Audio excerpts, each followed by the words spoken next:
Hello there, fellow cultists. This is DM Nell, and I'm back with another episode of Shadow Talk. And this is episode 109. And today I'll be starting on chapter. What is this? Chapter the third, I believe. Yes, chapter the third, chapter 3, Novice Paths. And this is continuing my deep dive into the Shadow of the Demon Lord Core Rulebook. We are not. We're barely into this thing. Still got lots and lots to go. So let's get to it, shall we? So Novice Paths, what's that all about? Well, in other games like Dungeons and Dragons and Pathfinder and those other fantasy RPGs, you might have something called a class. A class is essentially a packet of things that your character can do that kind of defines them as what type of role they're going to be playing in the game. So you have your fighter, you have your thief or rogue, you have your ranger, barbarian, and so on and so forth. So those are all the different types of classes that you can take in those other games. But in this game, we have Novice Paths. So in this game, the path system is essentially going along with the concept that your character is choosing different paths along their career. So their starting path essentially breaks them out of being a mundane, everyday person and starts them down the path of adventure. So that's your starting path. That's your zero level. Then you got your novice path. When your character takes their novice path, they essentially branch off and they start focusing their career in a certain area. And so the novice paths are very limited. There's only 4 of them in the core rulebook, and this essentially gets you started on what type of character you're going to be, and it can flavor your character for future choices, but it doesn't lock them into future choices. That's one of the beauties of this game system. So I would have to say that the path system in Shadow of the Demon Lord is probably one of its greatest strengths in comparison to other games. And that's because it has multi-classing built right in to the game system. So in other games, multi-classing seems to be kind of an add-on. They create the character classes, and then they figure out, well, what rules can we put together to multi-class to make it so that these combinations are broken, and then they fail miserably because multi-classing combinations tend to be broken. In Shadow of the Demon Lord, multi-classing is built into the system. So it is already factored into all the choices that you could potentially make, and therefore you are not going to have any more broken a character than if you just stuck with a single character concept from start to finish. So the path system is fantastic. I love that aspect of this game. And so let's just go start on the novice paths, and we can let you see what it's all about yourselves. So a novice path includes the following things. You get an increase to an attribute, and that means that you can increase the score, which also increases your modifier. So if you had a strength of 10 and you get a boost of +1 to an attribute, then you can add that to your strength score, and that would make it 11, which would also increase your strength modifier to +1 from +0. And then we have characteristics. So increase your characteristics by the listed amounts if applicable. Language and professions. Your path may grant you 1 or more languages, literacy in 1 or more languages, or another profession. You got magic. Your path might let you discover traditions and learn learn spells. When you discover a tradition, you automatically learn 1 of the rank 0 spells from that tradition. We'll talk more about magic when we get to that section of the book, so that you better understand. If your path instructs you to learn a spell, you choose a spell that you learn from a tradition you have discovered. The spell's rank must be equal to or less than your power. Then you get a talent. Your path might also grant you one or more talents. Some talents let you do things others cannot normally do. Others let you perform activities with greater precision or to greater effect. So that's what Novice Paths provides you, your character, and we'll give you some examples of that here in a moment. But first, this chapter starts off with an optional rule, which is group identity. So now that your group has come together, what do you do next? The events of your first adventure can provide you with an answer, or you might have to come up with a reason to stick together. Talk with the other players and the game master to come up with an identity for your group that will describe what you do together normally. So I don't use this rule. At least I don't use it as written in the book. I tend to have my group come up with an identity pretty much organically throughout the gameplay, based on what happened in the starting adventure and what I have planned for the Novice Path adventures. But this is a great concept if you want to get your party around a centralized idea. So here are the different types of group identities that you could form. You have an adventuring party, which is pretty much generally what my groups fall into, and that's exactly what you would think: thrill-seeking, treasure-hunting, problem-solving adventure group.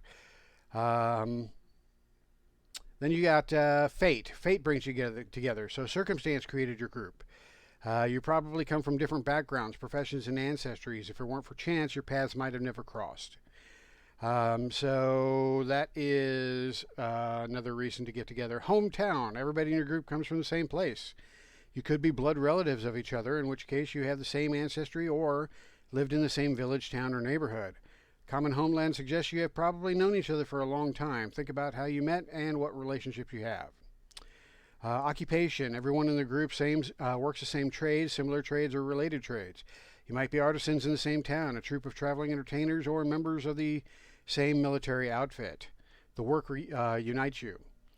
Then you have organization. Everybody in the group belongs to the same organization. You might be members of a mercenary company, agents of the Inquisition, servants of the houses or House of Healing, or have criminal ties to the Thieves Guild or the Black Hand Assassins. The organization explains how you came together, but why do you stay together? You have a patron. A powerful patron formed your group for a specific purpose. That patron could be the Archmage, the Grand Druid, the Fairy Queen, the Dark Lady, the Mistress of the Black Hand, or someone else the GM creates. This one is kind of along the same lines as 13th Age, and the icons that are there in that game. But anyway, your employer provides a seaman that holds your group together and sends you on missions that further his or her own agenda. So those are the various group identities. You can choose from those, or you can roll on the table and come up with one randomly, or you can just let it develop organically, like I mentioned earlier. All right, then we have a summary of the Novice Paths. So you have the Magician, which has unrestricted access to traditions and robust access to spells, which lets magicians wield magic with unrivaled ability. They focus on attaining magical power, which demands much sacrifice, and thus magicians tend to be more fragile than other characters, than other characters. You need a high intellect or will to excel as a magician. Then you have the Priest path. Unwavering faith and constant devotion to a god or religion grants the priests the power to produce miracles through prayer. Hardier than magicians, priests bring the light of their beliefs into the Demon Lord's darkness, fighting against the horrors that would unravel the world. A high strength and will help you excel as a priest. Then you have the Rogue. A path suited to the cunning and quick, rogues use underhanded tactics to achieve their objectives. They are tricksters and scoundrels, adventurers and ne'er-do-wells, possessing an arsenal of tricks to help them overcome almost any obstacles. Rogues develop talents that reflect their techniques, either becoming dangerous killers, dabblers in magic, or charlatans skilled at manipulating others. If you have a high agility or intellect, you will do well as a rogue. And then finally, the warrior. Trained in the use of weapons and armor, warriors depend on toughness and combat skills to keep them alive. Warriors use a variety of techniques, picking off their targets from a distance with a pistol or longbow to crashing headlong into their enemies' midst, hacking and slashing as they go. Whatever method they use, warriors are the best at fighting. You need a high strength or agility to excel as a warrior. So the last sentence I'm going to highlight for each of these and kind of go into this a little bit when we get to each of these paths. All right, so let's do the magician first, since it's in alphabetical order here. All right, so like I said, magicians strive to reach the heights of magical power. So what you have here is the template. So when you started your character, you had a starting character that was basically just an ancestry. Now you're adding to your ancestry by adding the things that the level 1 magician provides you, which includes the attribute increase. You increase 2 by 1.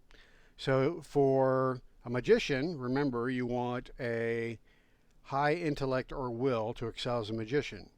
So you can add 2 to your intellect. Or sorry, no, you can't do that. So basically what it's saying here is increase 2 attributes by 1. So you can add 1 to your intellect, and then you could add 1 to your will score. It's just a suggestion. You could instead choose to add 1 to your intellect if you choose to focus on spells that use intellect. And then you can add 1 to your agility to increase your defense.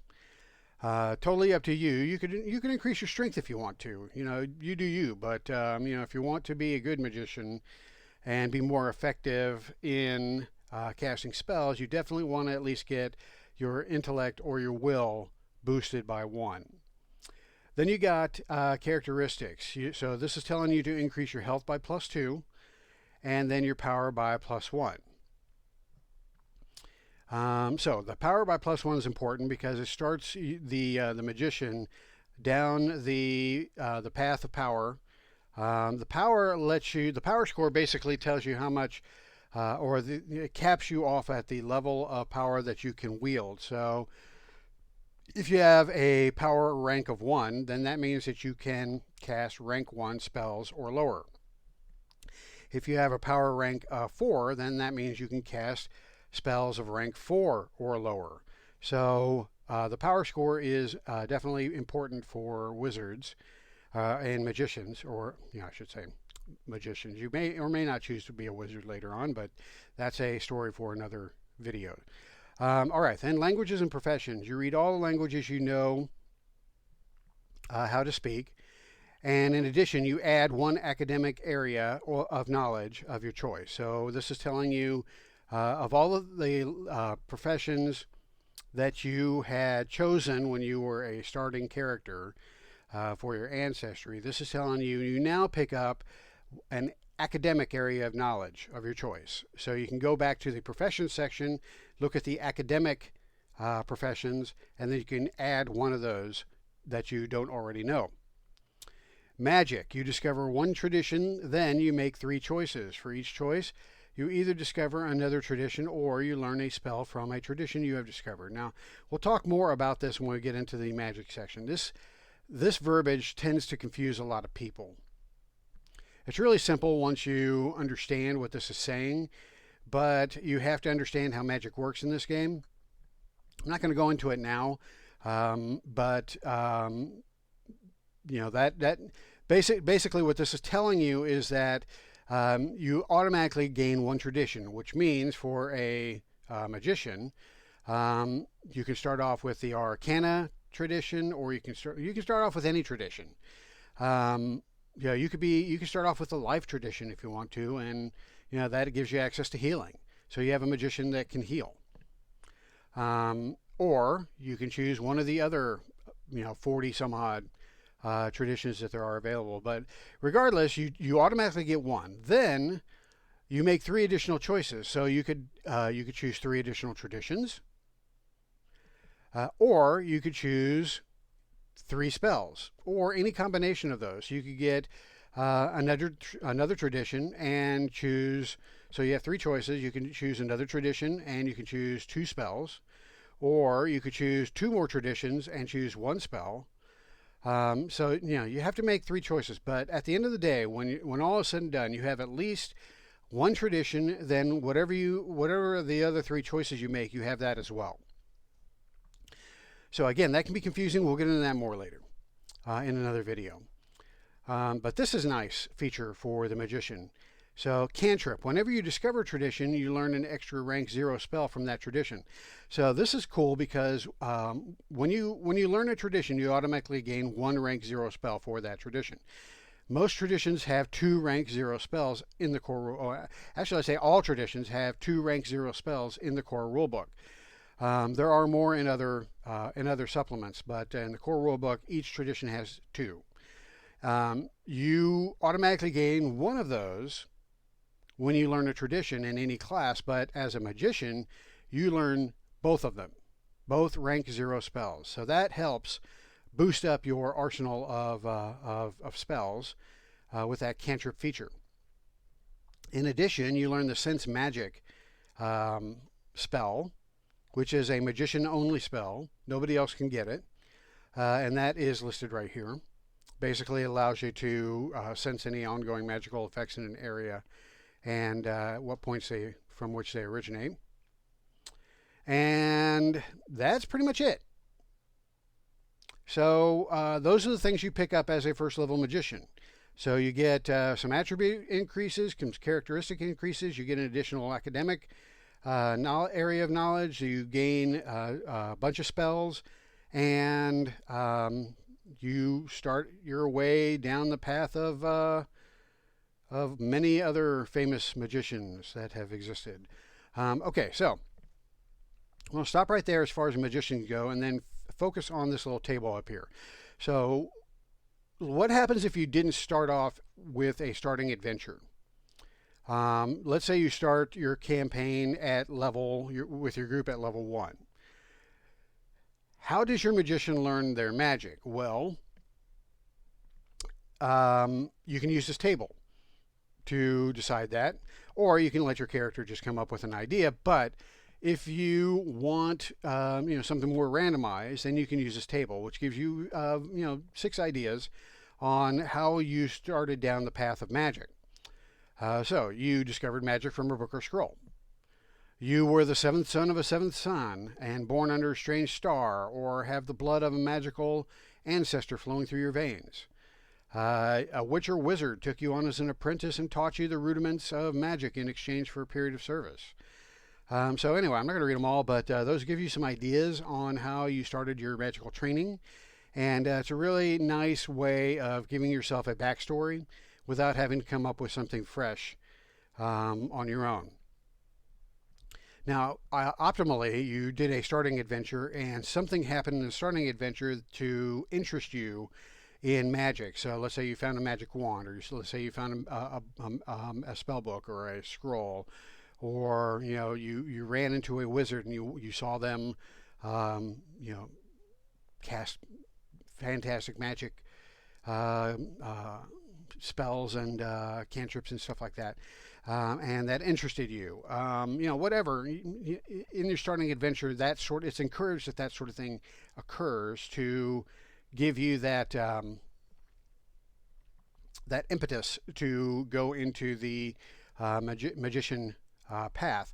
But if you don't do that, then you always have this table to fall back on, or you can always make it up as you go.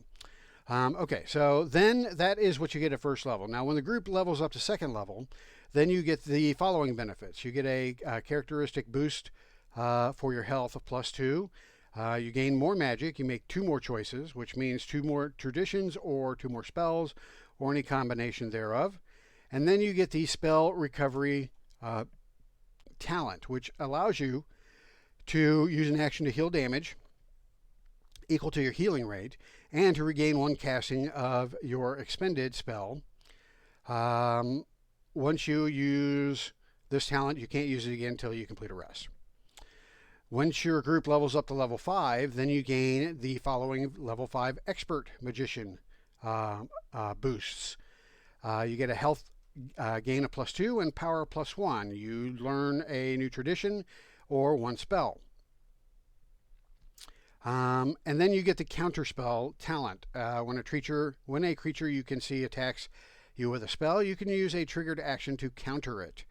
The triggering creature makes the attack roll with 1 bane, and you make the challenge roll to resist it with 1 boon.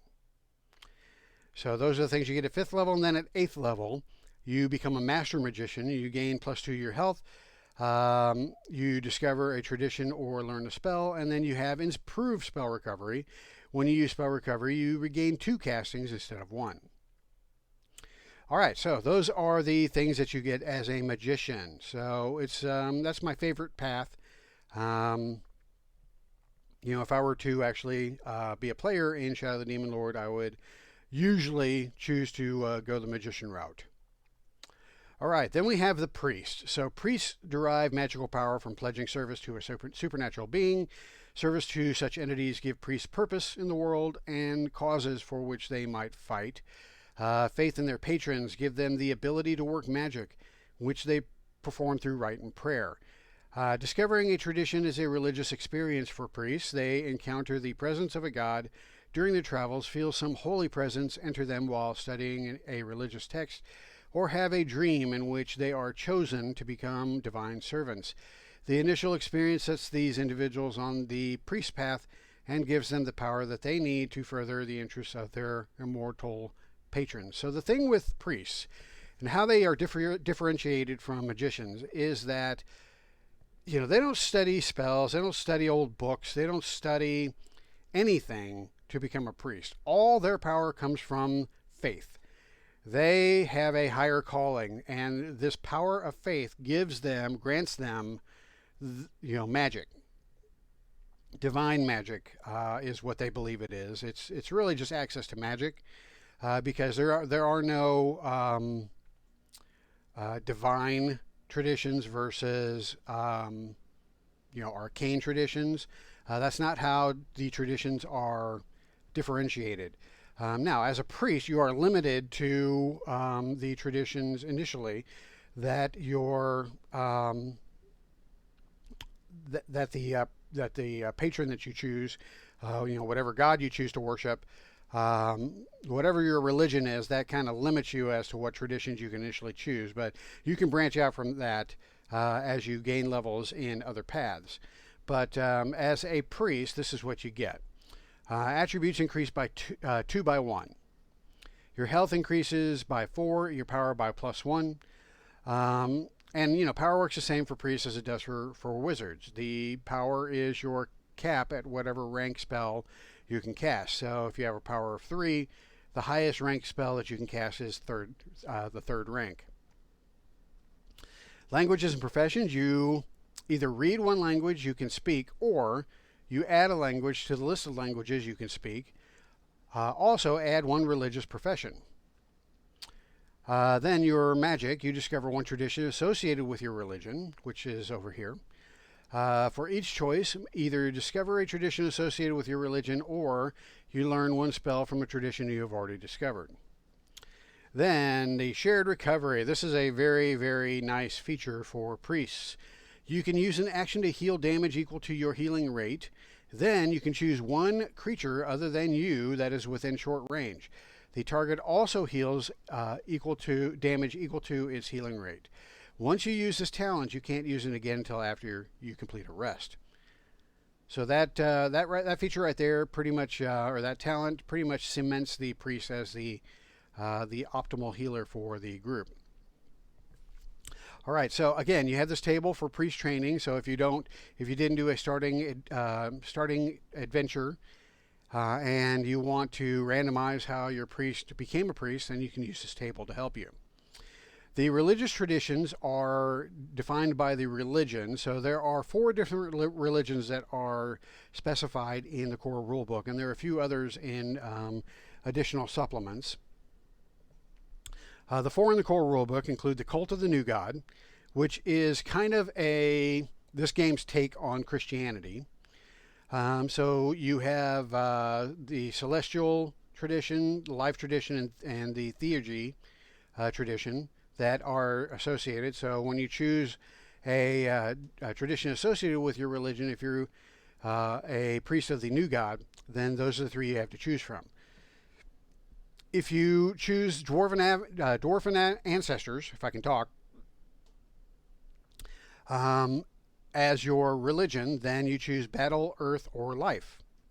Or you have battle, earth, or life as the traditions to choose from, I should say. If you opt to go with the old faith, then you have the life, nature, and primal traditions to choose from. And finally, if you end up going with witchcraft, you have curse, enchantment, and life to choose from. So we'll talk more about all of those a little bit later on when we get into the various religions. All right, as a level 2 priest, you gain +4 to your health. You make 2 magic choices. So you can either discover 2 traditions, or you can discover a tradition and a spell, or you can discover 2 spells. Those have to be from a tradition that you've already discovered. And then prayer. When this is a talent, so when a creature within short range of you makes an attack roll or a challenge roll, you can use a triggered action to grant 1 boon on the triggering roll. That's also a nice buffer talent for the priest. Then you have the level 5 expert priest. Characteristic boosts include health of +4 and power +1. So you can see, they get nice boosts. I believe that the magician only had +2 to health. The priest gets +4 at each level, or at each priest level. Then the divine strike, or level 5, you also gain, you learn a spell from your traditions, and then you also gain the divine strike talent, which allows you to, when you use a prayer, to grant a creature 1 boon on an attack roll. And your prayer features up here, so this is building off of that one. So when you use prayer, you grant a creature a boon on an attack roll. The creature's attacks with weapons deal 1d6 extra damage. Again, nice little booster there. And then at 8th level, your master priest gains +4 to health, learns another spell from your traditions, and when you use prayer, again, building on that, this is inspiring prayer. When you use prayer on a creature other than yourself, you make attack rolls and challenge rolls with 1 boon for 1 round. Then you also get the improved shared recovery talent, which allows you to use shared recovery twice. So that's your priest. All right, so let's move on with the rogue. So rogues always have a trick up their sleeves. Using combination of luck and skill, rogues can usually find solutions to their problems. Their talents come from their ingenuity, cunning, training, and of course good fortune, all of which make them adaptable to any situation. So rogues are really, really customizable characters. And depending on what combination of features that you choose and talents, can really make them pretty effective in a lot of situations, both combat and non-combat. So what you get is the first one, level 1 rogue. What do you get? So you get increased 2 attributes by 1, health +3, not as good as the priest. Language professions. You either add 1 language to the list of languages you can speak, or you add 1 common, criminal, or wilderness profession. Then you have nimble recovery. You can use an action to heal damage equal to your healing rate and then move up to half your speed without triggering free actions or free attacks. Once you use this talent, you can't use it again until after you complete a rest. Now, at this point, you probably notice a common feature between all 3 of the paths that we've covered, and that is that each path has the ability to heal itself. and that self-healing ability also triggers something that aids that particular class. So with the magician, it allowed them to recover a casting. With the priest, it allowed them to do additional healing. And with the rogue, it enables them to move. So these are nice little things about the path system in Shadow of the Demon Lord that I really enjoy. So it doesn't mean, it means that you're not it's not necessary to have the priest. It's not necessary to have a support class that does the healing for you, because you have the ability to heal yourself a little bit. Now, of course, it's nice to have a priest because that gives you the big healing, right? But at least you have the ability to heal yourself at least once a day. All right, then you got Trickery. Trickery is a talent that you can use once per round. You can make an attack roll with a challenge roll with 1 boon. So this gives you an attack or a challenge roll with 1 boon, which is really nice because that enables you to trigger some of these roguery talents that you get. If you attack with 1 boon from this talent, your attack deals 1d6 extra damage. So when you use Trickery, you make an attack with a boon, and since you're using a boon, that allows you to add a d6 extra damage to that attack. So right off the bat, you're doing your weapon damage plus an extra d6 at first level. It's pretty good. All right, so that is first level rogue. Then you get into second level rogue, and you get health plus 3. You get the exploit opportunity talent, which once per round, when the total of your attack roll is 20 or higher and exceeds the target number by at least 5, you can take another turn at any point during before the end of the round. This is a really nice talent to have. And this verbiage that you see here, I highlighted it because you'll see this frequently with various talents and spells. And basically what it means is that when you're making your attack roll, let's say you roll a 19, and then you have plus 3 to that because of your various whatevers. The total of your roll then becomes 22. And let's say the defense of the creature that you're trying to hit is 17. So what this is saying is that when the total of your attack is 20 or higher, which was in this example, we rolled a total of 22, and exceeds the target number that you're trying to hit by at least 5, which in this example it did. The target number was 17. For the creature that we were trying to hit. So 22 minus 17 is 5. So it's 5 or greater. So at least 5.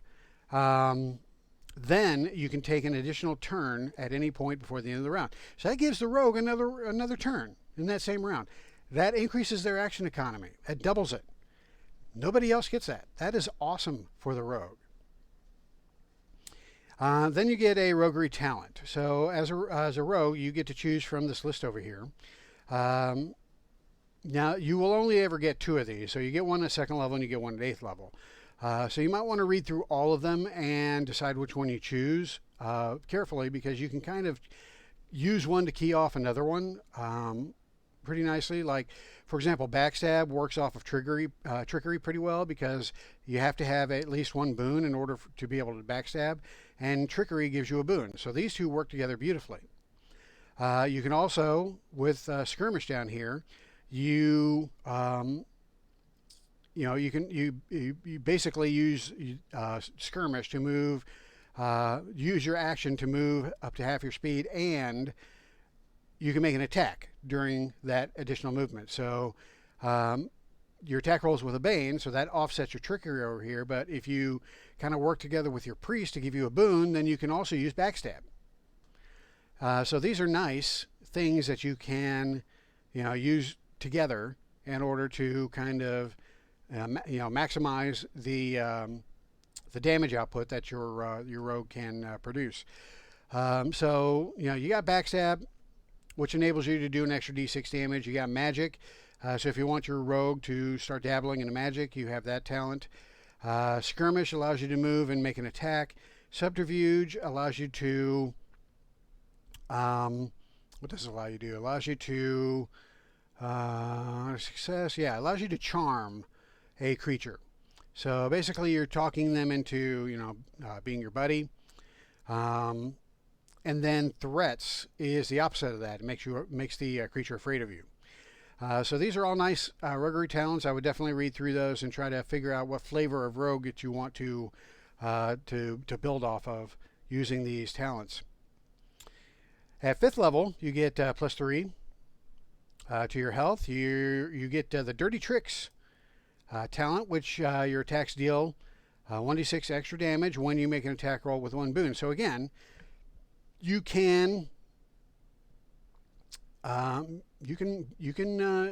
trickery, backstab, and dirty tricks, you can start racking up the damage that you are doing to your opponents. You also get rogue cunning. You can use trickery twice per round. So that allows you to, when you do your exploit opportunity and you get a second turn, then this allows you, the rogue cunning allows you to key off of that in order to be able to use trickery again in your second turn. So again, you could be pretty dang effective as a rogue. Then you have 8th level, another health boost +3, and you choose another roguery talent. So these are really nice. Rogues are really nice, customizable characters, and if you dig the rogue archetype, you can't go wrong in Shadow of the Demon Lord. All right, and then finally we get to the warrior. Now the warrior has extensive training with weapons and studying numerous fighting styles, which teach warriors how to fight and survive on the battlefield. Their skills depend on being physically fit, quick, and nimble, or a combination of both. Upon completing their training, warriors can pick up and fight with almost any weapon, striking with greater precision and greater force than anyone else. All right, so what do you get as a warrior? So as you might imagine, they become more physically able, so you get to increase 2 attributes by 1. That's not any different than anybody else, but you get the highest health boost, +5. You add 1 common martial or wilderness profession. Then you have the Catch Your Breath feature. You can use an action or triggered action on your turn to heal damage equal to your healing rate. Once you use this talent, you cannot use it again until after you complete a rest. Then you have weapon training. When you're attacking with a weapon, you make the attack roll with 1 boon. So that's, you're always attacking with a weapon, so you're always making an attack roll with 1 boon, which is really nice. So that's a 1st level warrior. 2nd level warrior, second level warrior, you can get another +5. So already by the time you're 2nd level, you have at least 10 health plus whatever you get gained at 0 level from your ancestry. So you're doing pretty good. You're pretty solid. Combat prowess. Your attacks with weapons deal a d6 extra damage. Then you have forceful strike. When the total of your attack roll is 20 or higher and exceeds the target number by at least 5, there's that verbiage again, the attack deals 1d6 extra damage. So you are racking up the amount of damage that you can pour out as a warrior. Again, here's your warrior training. If you don't want to come up with a background for your guy, how they became a warrior, you can use this table here to decide for you. A level 5 expert warrior, they get a boost to their defense of +1, which is really nice, and then health +5. Combat expertise. When you use an action to attack with a weapon, you either deal 1d6 extra damage with that attack, or you make another attack against a different target at any point before the end of your turn. So that's really nice. You can either do extra damage or make a second attack. Then at 8th level, Master Warrior, you gain another +5 to your health. Then you gain the Grit talent. You can use Catch Your Breath twice before each rest, or between each rest. And Combat Mastery. When you use an action to attack with a weapon, you either deal 1d6 extra damage with that attack, or you make another attack against a different target at any point before the end of your turn. This talent is cumulative with combat expertise. You must choose a different target for each attack that you make. This is really nice. So this gives you the Fighting Man, if you choose to be that.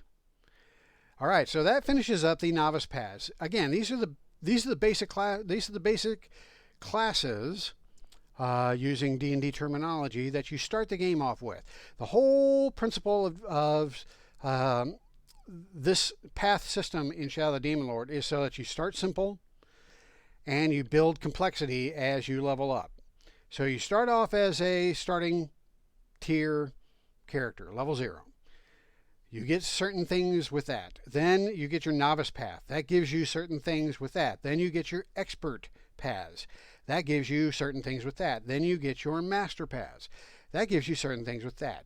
Once all is said and done, you have a very complicated, very complex, very customized character by the end of the campaign.